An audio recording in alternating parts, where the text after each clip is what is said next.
Et j'en ai fait un aussi pour une chambre d'enfant. Du coup, j'avais mis des décos un petit peu plus orientés bébé avec des petits bonhommes, des petits personnages. Et à la place du home, j'avais mis le prénom de l'enfant. Et, euh, et du coup, ça sert de déco dans la chambre du petit garçon à qui je l'ai offert. C'est pas, enfin, ça peut être utilisé vraiment de manière différente, comme je disais tout à l'heure, pour celles qui ont rejoint le live depuis. J'en ai également fait une couverture de mini-album en venant mettre un tissu comme ça, avec une bande de papier qui cachait la jointure. Et du coup, après, on peut en faire une couverture.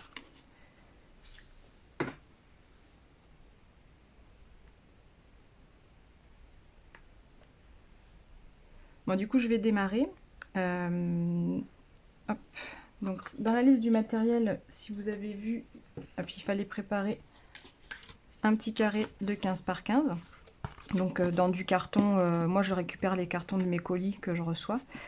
Là c'est du simple cannelure, on voit. Après vous avez les différentes cannelures. Donc, plus la cannelure sera épaisse, donc là c'est une double, plus il sera solide. Par exemple pour faire une couverture d'album, il vaut mieux privilégier la simple cannelure. Parce que sinon ça fait un petit peu trop épais pour une couverture. Mais pour les home déco, les cannelures épaisses, c'est pas gênant du tout. Mais le résultat sera le même de toute façon, peu importe la cannelure de face, ça change rien. Voilà. Donc on va démarrer. Donc pour commencer, il suffit, une fois que vous avez coupé votre carton aux bonnes dimensions, de mettre du gesso. Donc j'y vais vraiment petit à petit, je ne mets pas une grosse couche dès le départ parce que j'aime bien que ça soit un peu clairsemé. Donc vous voyez, j'en mets vraiment pas beaucoup. Et après je viens vraiment l'appliquer par petites touches. Donc vous pouvez prendre une carte de fidélité. Là moi j'utilise un couteau. Enfin après c'est vraiment avec ce que vous avez. Voilà. L'objectif c'est que ça soit pas régulier. Plus vous allez en mettre, plus ça va être long à sécher. Après vous pouvez sécher au heat gun, mais moi j'aime bien laisser sécher quand même au naturel. Mais voilà, plus vous allez en mettre et plus ça va mettre du temps à sécher. Donc là, voilà. J'en mets pas partout. Comme vous voyez, j'essaie de faire en sorte de faire apparaître les reliefs en fait du carton. Je trouve que c'est plus joli que d'avoir un bloc tout blanc. Voilà. Je nettoierai mes outils après.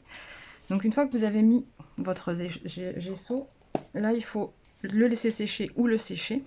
Moi j'en ai préparé un d'avance pour vous éviter le bruit du heat gun en direct. Donc hop, je triche un peu, voilà, il est déjà sec. Et donc une fois que votre gesso est sec, là on va passer au tamponnage. Donc, comme vous voyez sur celui-là, j'ai mis des petits tampons texte, des tampons de fond texte, un petit peu partout, mais vraiment par petites touches. J'ai pas tamponné des gros blocs en fait. Donc là je prends ceux-là, le tampon. C'est les tampons DIY texte, les tampons de fond que j'aime beaucoup, que j'utilise très souvent dans mes créas. Et pour les utiliser, là, je n'utilise pas de bloc acrylique, c'est-à-dire je vais les utiliser au doigt avec mon encre noire. Et je viens directement prendre l'encre comme ça. Et après, je viens tamponner par petites touches. Donc vraiment, j'applique pas le tampon dans sa totalité, juste par petites touches comme ça. Hop. Voilà. Et quand vous êtes satisfait, sachant qu'il va y avoir l'étoile par là, donc ça sert à rien de trop tamponner par là. Je remets pas d'encre entre, parce que ça me permet comme ça d'avoir des endroits où l'encre est foncée et après au fur et à mesure elle s'estompe et ça donne des différentes nuances d'encre. Voilà pour la partie tamponnage. Une fois que vous avez fait votre tampon de fond, on va faire des tâches. Donc là il vaut mieux protéger votre plan de travail parce que ça en met un petit peu partout. Vous avez plusieurs façons pour faire les tâches. Vous pouvez soit utiliser un Posca noir, ou de la couleur que vous voulez d'ailleurs, puisque moi je l'ai fait noir, mais il n'y a aucune obligation. Ou alors avec de l'encre liquide, là c'est une recharge d'encre. Donc là je vais utiliser la recharge. Pour le Posca, la manière de faire sera exactement la même, sauf qu'au lieu de mettre l'encre là sur votre tapis avec un petit peu d'eau, vous faites venir l'encre dans votre Posca et avec votre ciseau vous venez tapoter votre Posca. Donc là je vais le faire avec l'encre liquide.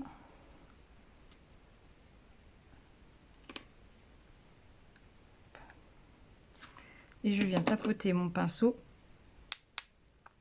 au-dessus de mon carton. Plus vous tapez fort, plus les taches seront grosses et multiples. Voilà. Quand vous êtes satisfait, vous arrêtez.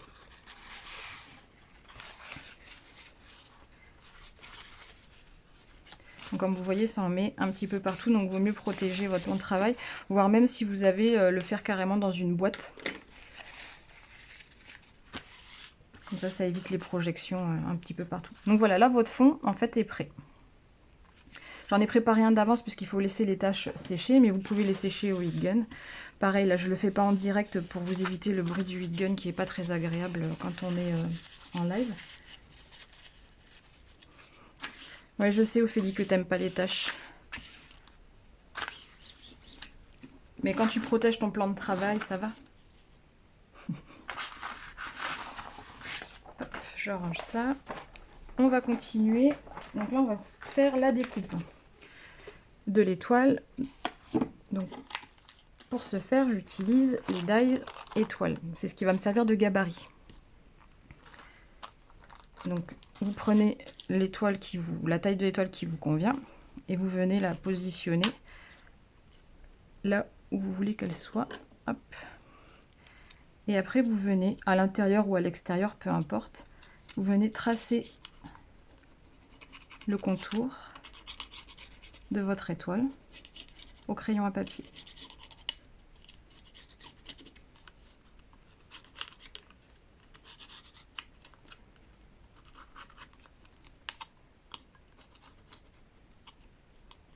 Voilà. Donc, on voit ici du coup une autre utilisation des dies. Ça ne sert pas qu'à faire de la découpe, on peut s'en servir comme gabarit, comme pochoir. Donc voilà, une fois que vous avez tracé votre trait, je ne sais pas si vous le voyez bien, là, on va venir avec un cutter de précision et on va venir directement couper selon les traits qu'on a tracés. Pas besoin d'appuyer trop fort, l'objectif c'est vraiment juste de couper la première pellicule. Vous le voyez là sur le carton, vous avez le premier papier, le carton ondulé et le deuxième papier qui vient bloquer la cannelure, donc le carton ondulé. Et donc l'objectif c'est juste de couper cette première feuille qui est là. Donc, voilà. Moi je pars des pointes et je reviens comme ça, parce que là si je coupe c'est pas grave puisque ça c'est la partie que je vais enlever. Donc on part de la pointe et on coupe. Bien évidemment vous pouvez faire la forme que vous voulez. J'aime bien la forme de l'étoile parce que c'est une des plus faciles en fait à couper parce que c'est très géométrique. Je viens de voir qu'il y a une question de Maneki. Pour protéger, c'est un tapis téflon en fait. C'est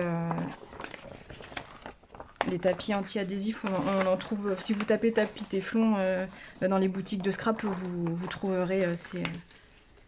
On appelle ça un craft sheet aussi, je crois. Enfin, il y a plusieurs noms, mais si vous tapez tapis téflon, vous trouverez.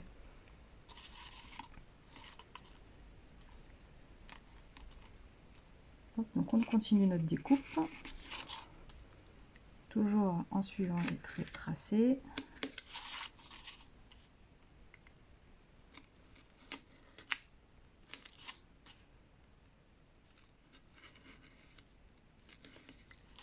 Hop.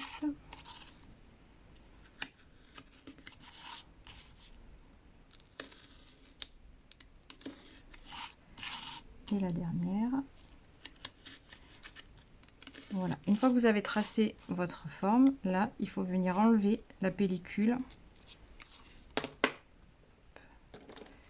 faire avec le pic. Voilà.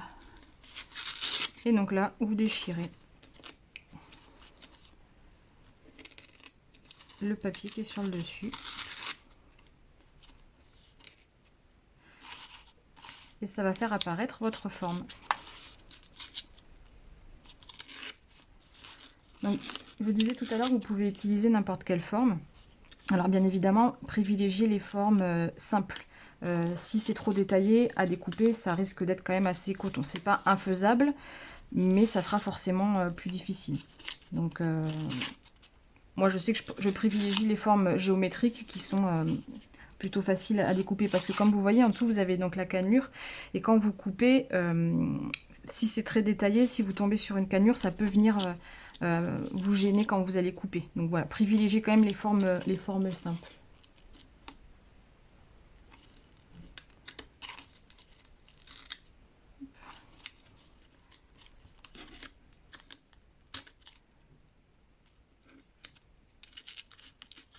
Voilà. Donc vous pouvez volontairement laisser des petits bouts, ou tout enlever. Après c'est en fonction du goût de chacun. Moi j'aime bien quand c'est pas totalement net. Donc vous voyez par exemple ça, je vais le laisser. L'objectif pour moi c'est surtout qu'on voit bien les contours. Donc ça je les enlève vraiment bien. Et après voilà, je trouve que c'est plutôt sympa d'avoir cet effet un peu carton déchiré. Et je vais également en enlever un petit bout dans le coin là, pour faire un petit rappel après de couleur en haut avec ma déco. Donc là c'est vraiment, il n'y a pas de forme prédécoupée, on déchire vraiment en fonction de, hop, du hasard.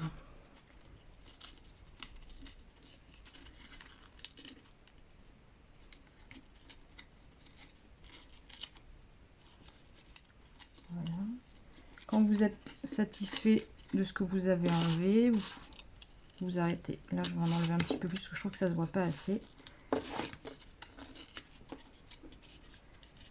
L'avantage de ce projet, c'est pour ça que j'aime bien le faire, c'est que en fait on n'utilise quasiment que des choses de recyclage ou des chutes de papier qu'on n'utilise pas. Et je trouve ça chouette de pouvoir faire ça avec du matériel presque de seconde main, quoi. Voilà, qu'on aurait tendance à jeter, et finalement on peut avec ça faire des projets un peu chouettes. Donc c'est cool. Donc voilà, là votre fond est prêt. Donc maintenant on va préparer les découpes. Moi je les ai déjà faites en avance. Et d'ailleurs, je vais vous montrer une petite exclusivité de la prochaine collection DIY qui sort à la fin du mois. Parce que du coup, pour faire ma déco, j'ai utilisé cette découpe qui fait partie de ce set, qui fait partie du coup de la nouvelle collection qui arrive dans quelques semaines. Donc voilà, c'est un de mes chouchous de la collection. Elle est super chouette, mais ça c'est vraiment mon préféré. Donc pour la déco, je suis partie vraiment de mes chutes de papier. Donc là par exemple pour faire la bande qui va décorer mon home déco, je suis partie de ce papier là. C'était un test que j'avais fait avec un tampon et des brochaux. Et je l'avais un petit peu loupé, du coup je l'ai quand même gardé. Et là vous voyez par exemple je vais l'utiliser vraiment pour faire ma déco sur les toiles. Voilà, je vous avais dit qu'il fallait un petit bout de gaze. Donc là c'est une chute que j'ai d'un morceau que j'avais utilisé, mais sinon je vous montre comment il faut faire comment moi je la travaille. J'aime pas quand c'est net comme ça. Donc là je suis venue la découper au ciseau, et quand c'est trop net comme ça je trouve ça moins sympa. Donc du coup je viens la travailler en l'étirant, en faisant sortir quelques fils.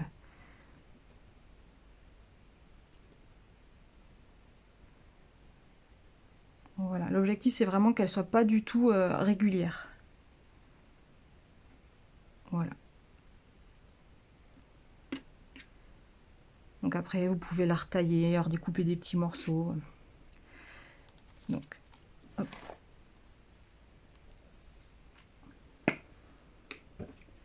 On va commencer par coller notre petite bande. Donc la bande, je suis venue juste la déchirer en fait dans ma chute de papier.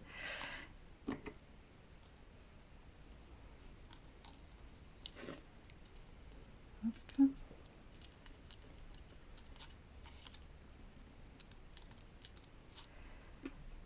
Pour coller la gaze, je viens juste déposer quelques quelques points de colle en fait sur mon papier directement et je la pose comme ça. Hop. Donc après pareil, quand vous la collez, n'hésitez pas à lui donner du volume, évitez de la coller comme un rectangle, n'hésitez pas à enlever quelques fils, à lui donner un peu de mouvement.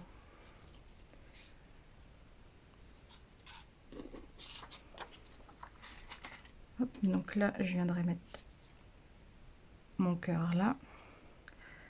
En dessous, donc là j'ai utilisé un dies aussi que j'aime beaucoup de chez DIY, c'est de la collection écolo, donc Picto écolo, c'est celui-là. Et donc là je vais venir le mettre derrière le cœur, mais je vais enlever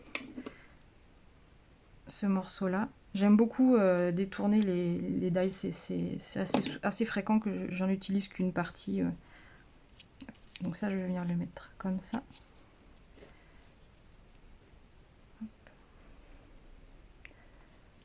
Là je suis venue tamponner des petites feuilles. Donc c'est les feuilles de ce set là qui s'appelle Fleurs, que j'aime utiliser parce qu'en fait on peut vraiment utiliser donc faire des bouquets comme ça, ou vraiment utiliser chaque élément indépendamment. Donc là je viens positionner pour voir le résultat. Hop. Et après je suis également venue découper, hop, je récupère celle-là, dans du papier calque cette fois-ci. Je suis venue découper des feuilles, donc là c'est les feuilles de ces sets là, donc le set escapade pour la grande feuille et au printemps pour cette feuille là. Et là je vais venir les mettre, donc là j'ai choisi du calque pour que par transparence ça on voit l'étoile, que ça vienne pas cacher complètement l'étoile, sinon il n'y a pas d'intérêt d'avoir découpé une étoile là derrière. Voilà, donc je les mettrai comme ça. Donc voilà. Quand vous êtes satisfait de votre positionnement, hop, vous pouvez tout coller.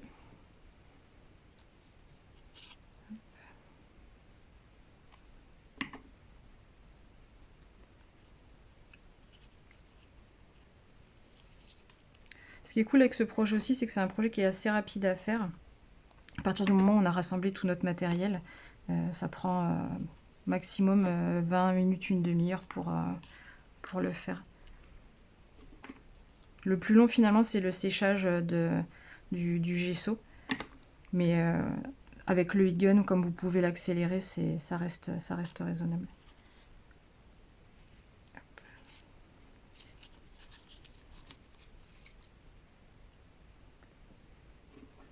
Ouais, c'est ça, Christelle, c'est exactement ça. C'est là quand mes amis ont eu un petit garçon, je l'ai fait rapidement et ils étaient super contents et ça a fini dans la chambre de leur enfant finalement. J'avais juste mis le prénom, comme je disais tout à l'heure,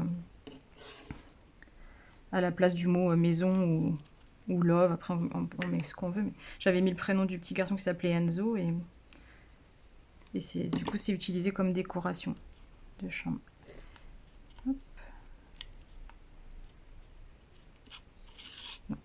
Voilà. Ce qui est sympa avec ce dies là, que je vous montrais tout à l'heure, c'est que vous avez le négatif que vous pouvez utiliser. Donc là, je ne vais pas l'utiliser sur ce projet là, mais voilà, vous pouvez garder l'intérieur et l'utiliser pour faire une décoration sur un autre projet. Là, je vais faire la décoration en haut. Hop, je vais mettre quelques points de colle pour coller ma gaze.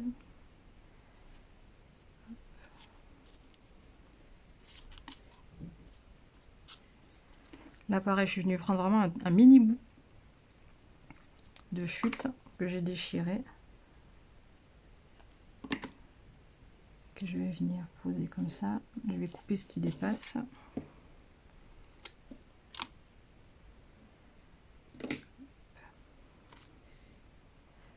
Et en petite décoration, je repars sur le thème des fleurs, et donc c'est toujours sur la même planche que tout à l'heure, donc c'est celui-là, sur la planche fleurs. Et là, je vais venir le mettre par-dessus. On peut très bien aussi imaginer, avec la nouvelle collection de seaux et de cachets de cire que DIY a sorti, pouvoir mettre aussi un seau de cire. Là, ce que je fais, moi, quand je fais mes cachets de cire, c'est que quand il en reste un petit peu dans la cuillère, je prépare des petits dots et après je les garde donc dans ma petite boîte. Et après, voilà, on peut très bien imaginer aussi rajouter des petits dots dans la couleur du projet. Donc ouais, avant d'essuyer votre cuillère, une fois que vous avez fini de faire fondre votre cire, essayez de voir si vous ne pouvez pas récupérer 2-3 petites gouttes de cire pour faire justement les petits dots. En plus, avec toutes les couleurs que la DIY propose, vous avez vraiment de quoi assortir à vos projets. Et puis je vais en prendre un tout petit.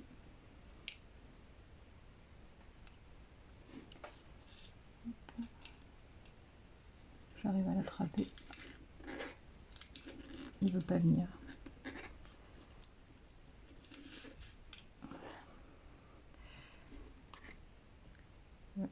Je mets toujours les dots par nombre impair. Après, chacun fait comme il veut, mais j'aime bien en mettre toujours un nombre impair. Voilà.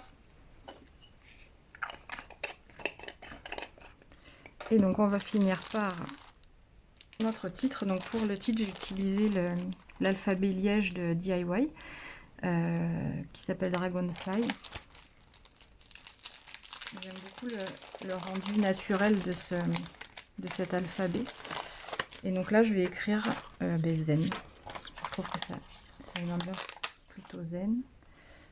Hop, je vais partir de la dernière lettre.